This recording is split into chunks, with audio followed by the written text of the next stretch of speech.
You're watching This Week in Louisiana Politics with Fred Childers. Good morning, I'm Fred Childers. Thanks for joining us for This Week in Louisiana Politics on your local election headquarters. We have a lot to talk about, so let's get to it. State leaders are mulling over a decision on whether or not legislators should come back for a special session to address the insurance crisis, and some are split on the idea. The Senate President and Speaker of the House met with Governor John Bel Edwards earlier this week to discuss the possibility. The insurance commissioner claims there are 8 companies considering coming to Louisiana, and the incentive fund needs money to help bring them here. But some are skeptical. Tell us who they are and let us ask them if they would be willing to come if this incentive program were put in place. Because if that's the case, then it's a no-brainer. We would have to go in and fund the incentive program. The Speaker says he believes the issue would be better handled during the regular session. That starts in April. Both leaders agreed that something needs to be done to address the insurance issues in the state. Another Republican announced this week he is now in the race to become governor. State Representative Richard Nelson of Mandeville joins a line of Republicans who want Louisiana's highest office. He brings a more moderate approach and is the youngest candidate in the race at 36 years old. Nelson has been a member of the State House of Representatives since 2019. There, he's focused on student literacy and reforming the state's tax code. We can all agree Louisiana has so many resources, so much, so many things going for it. Like, to be at the bottom of all these lists is just a tragedy. And so I've been in the legislature for the last 3 or 4 years, and I've worked on trying to fix these issues. And really, I recognized you can't really fix them unless you're in the governor's office. Now, he goes up against State Senator Shannon Heckt, Treasurer John Schroeder, and Attorney General Jeff Landry. You'll hear from Nelson a little later on in the show, so stay tuned for that. A week after he told donors he was running for governor, Treasurer John Schroeder, who we just mentioned, released his official campaign video. In it, he says he will take on the liberal establishment. He also focuses on crime, as other candidates are. Schroeder originally planned to officially kick off his campaign in February, but now things are heating up. A proposed bill would allow Louisiana mothers to recover half of her out-of-pocket pregnancy medical expenses from the baby's father. Capitol reporter Shannon Heckt spoke to the bill's author, who says his bill makes things fair.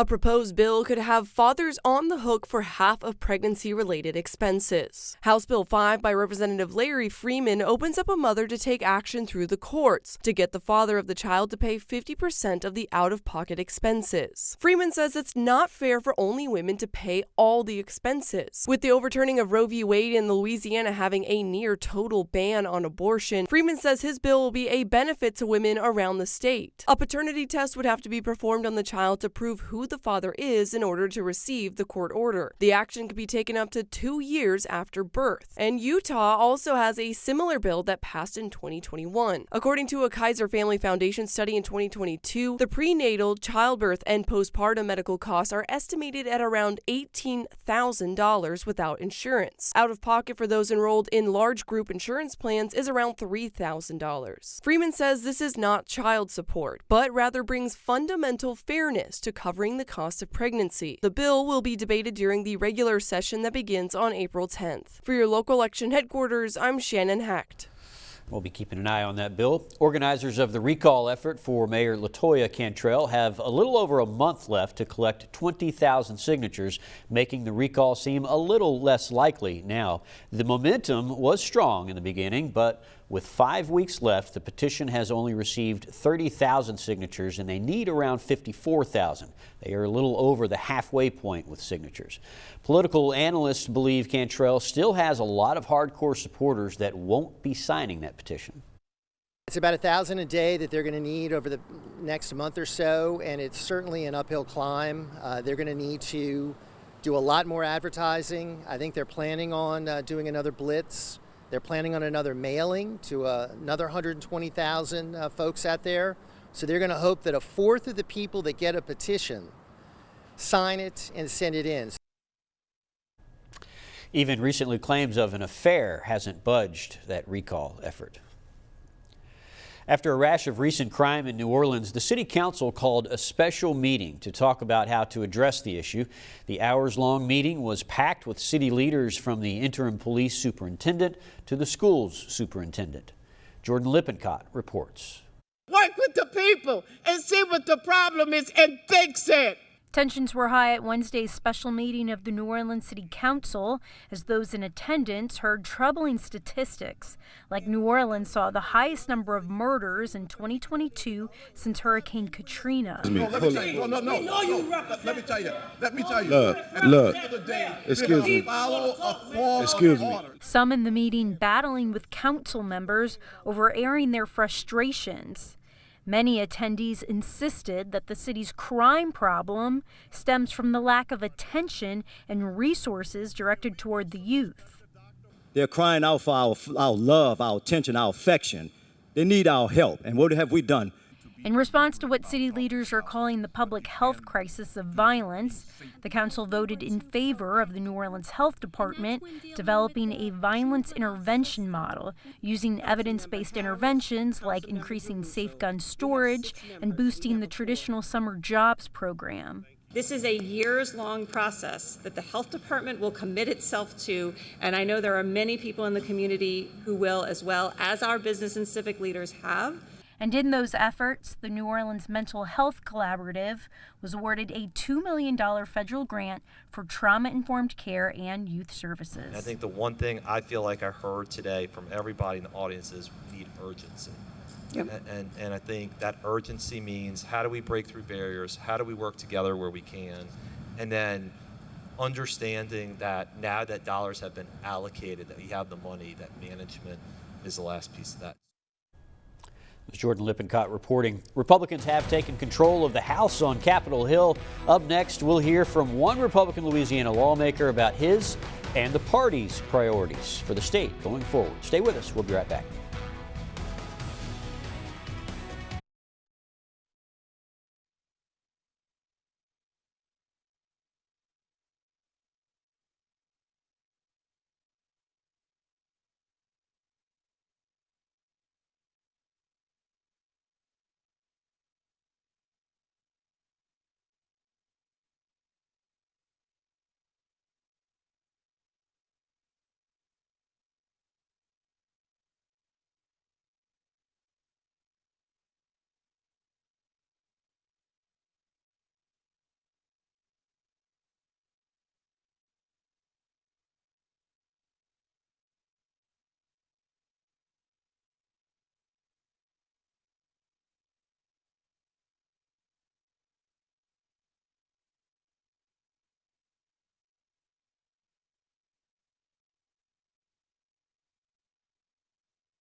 This is your local election headquarters. Welcome back. Louisiana lawmakers celebrated a new collaboration between Xavier and Ochsner. The university is now preparing to offer medical degrees to future doctors. This will be the first HBCU med school in the state of Louisiana, but it will be a few years before we see the first class.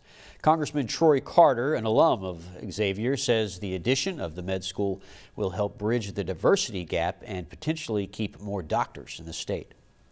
School that produces doctors to go to medical school.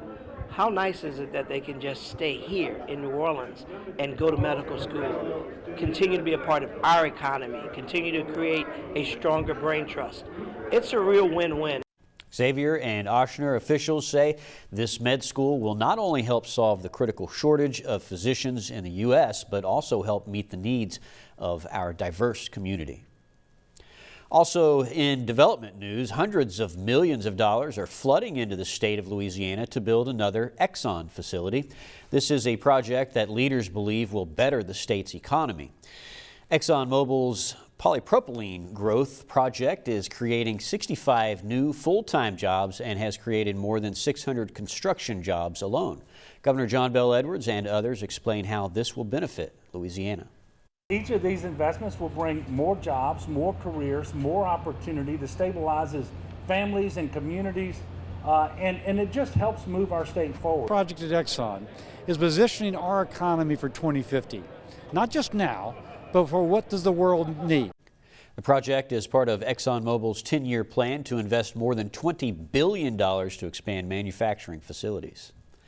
This week, Congressman Clay Higgins made a trip back to Acadiana. He gave an update on some of his key goals now that Republicans have control of the House of Representatives. Congressman Higgins spoke about how American energy dominance will be determined in South Louisiana. He contends the will of the people is to move into a greener and cleaner era.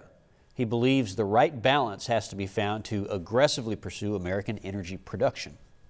That production has been suppressed by the Biden administration for a couple of years and arguably longer out of our own state capital. The congressman says there will be several investigations. Higgins says Congress has investigative authority over the executive branch. He is also now on the Oversight Committee. He says he's one of the senior Republicans on that committee. Coming up, state lawmaker Richard Nelson is the latest to throw his hat in the ring to become Louisiana's next governor. So, of course, we're talking to him. It's kind of what we do. Shannon Heckt is up next.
This is your local election headquarters. Welcome back. The gubernatorial race is continuing to gain candidates. Here's one with me now, Richard Nelson. Thanks for being here today. Thanks for having me. So tell me a little bit why you wanted to get into this race. So I quote all the time, if Louisiana was just average in the country, we'd all live 4 years longer and get a 33% raise. And to me, that's a tragedy. And it really shows the kind of lost opportunity, because I think we can all agree Louisiana has so many resources, so many things going for it. Like, to be at the bottom of all these lists is just a tragedy. And so I've been in the legislature for the last 3 or 4 years, and I've worked on trying to fix these issues. And really, I recognized you can't really fix them unless you're in the governor's office. That's really the one who really drives the train. And Huey Long set it up that way. Hey, the governor's going to be very powerful. And so I think when you're looking at the scope of change that we need to fix those kind of problems, you really have to be in the governor's office. Right, you talk about early literacy is something that you've really focused on. So what can you do differently in the governor's office that you really haven't been able to tackle in the House? So I brought a bill last year to basically require that third graders be able to read before they get promoted up. This is something that's been replicated from Mississippi, who's gone from below us in third grade or in fourth grade reading to 21st in the country, just blew us out of the water. And so it failed in the Senate last year. And so I'm going to bring it again this year, and I hope it passes. But that's one of those things that as governor you can really champion, you can really get people on your side in order to make sure that it happens. And so it doesn't happen so that we're maybe, last year we were 10 years behind Mississippi, and now we're 11. So you can't have that delay when you're really trying to catch up and close these big gaps. And a topic that's going to be really a focus for this election is crime here in Louisiana, especially in southeast Louisiana. So what are ways that you want to tackle that issue? So yeah, I think that one of the most important things is you really have to have swift and certain justice. And that's two things that we just don't have now. lots of people get away with it. I mean, that's why there's so much crime. I think as governor, I would take and use the state troopers. I mean, you're head of the state police. I think that's a big resource that, you know, if it was a hurricane or something else, you would respond to that and send lots of people to respond.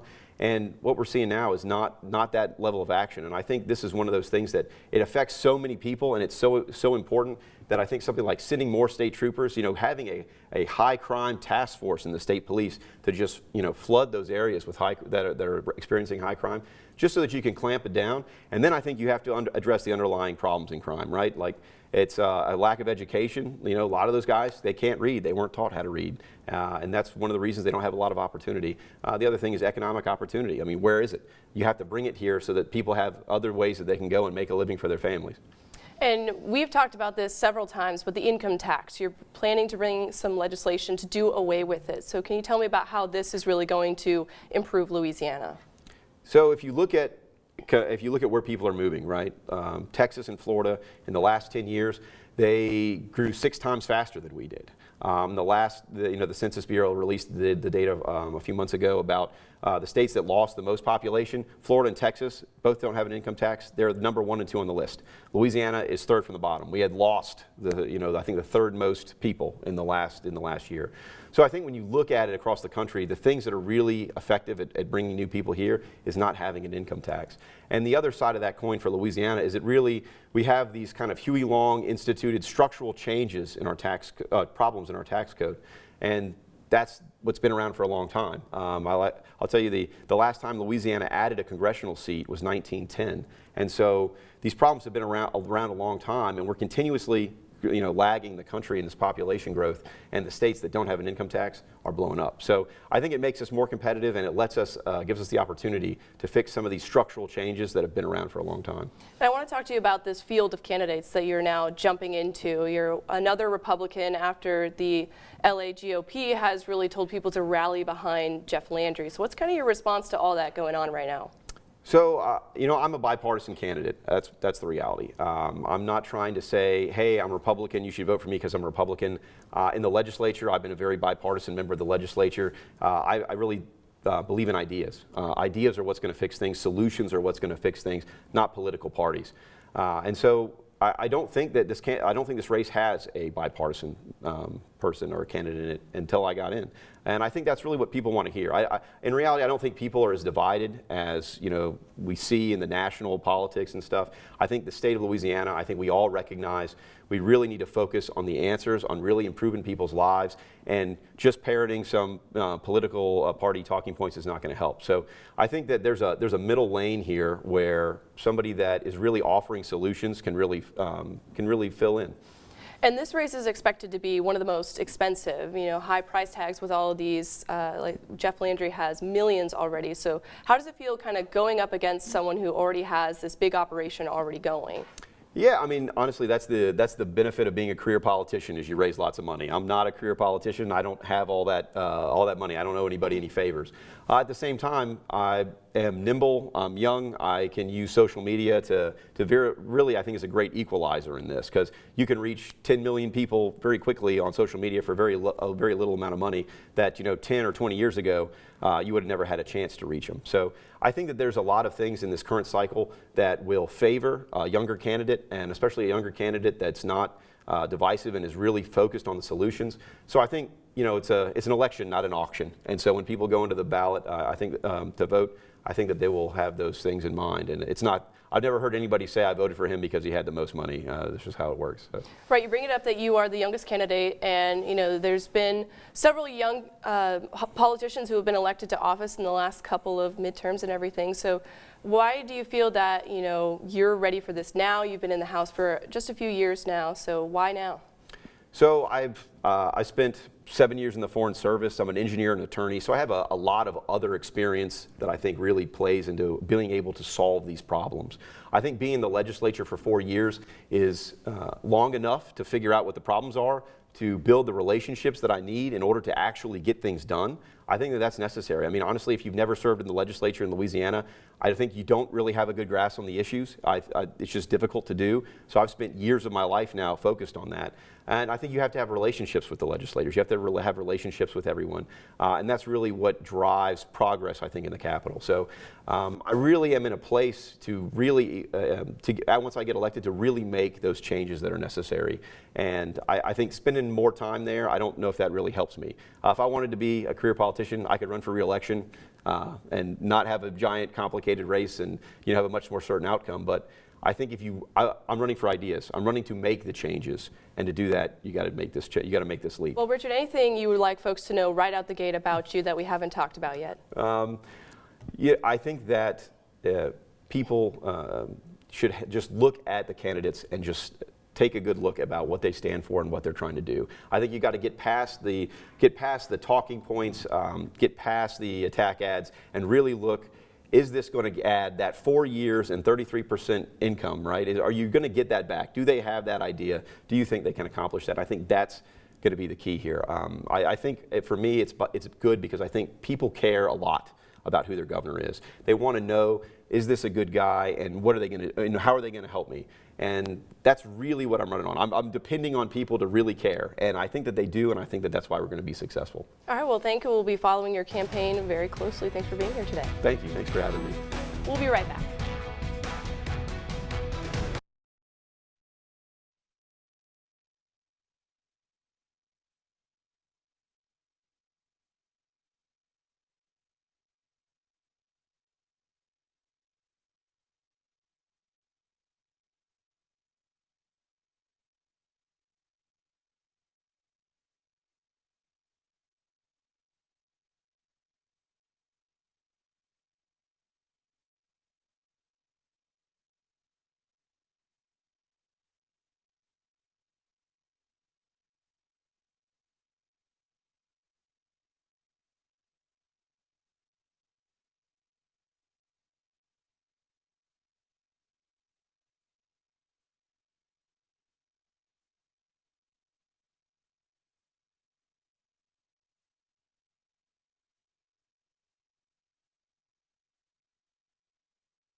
This is your local election headquarters. Welcome back. Looking ahead to the coming week, on Tuesday, the Study Commission on Deterring Sex Offenses Against Children will meet at the Capitol at 9:30. Also on Tuesday, the Disability Voting Task Force will be providing an update.